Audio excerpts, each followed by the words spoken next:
પોરબંદરના રઘુવંશી સમાજ દ્વારા રઘુવંશી કપ 2026નું આયોજન કરવામાં આવ્યું હતું, જેમાં 7 ટીમોએ ભાગ લીધો હતો। ત્યારે વિજેતા ટીમોને ટ્રોફી અને પુરસ્કાર આપી સન્માનિત કરાઈ હતી।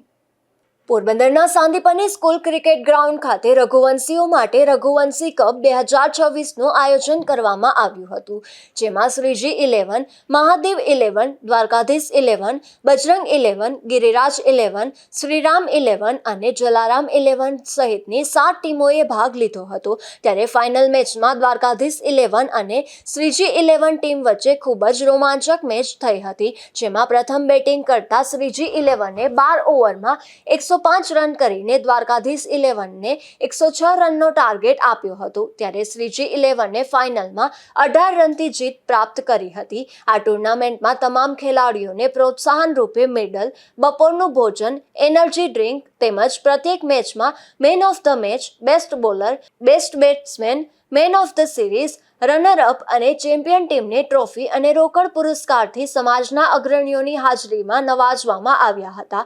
સંકુલના સંચાલન મેનેજર, રઘુવંશી સમાજના અગ્રણી અને આ ગ્રાઉન્ડ ઉપલબ્ધ કરાવી આપનાર પંકજભાઈ મજેઠિયા અને ગોવિંદા ઠકરાર તેમજ સર્વેદાતાઓ તરફથી પ્રાપ્ત થયેલ ઉદાર સહકાર સાથે આ કપનું આયોજન સફળતાપૂર્વક પૂર્ણ કર્યું હતું। નિપુલ પોપટ સાથે અશોક થાનકી, ગુજરાત ન્યૂઝ, પોરબંદર।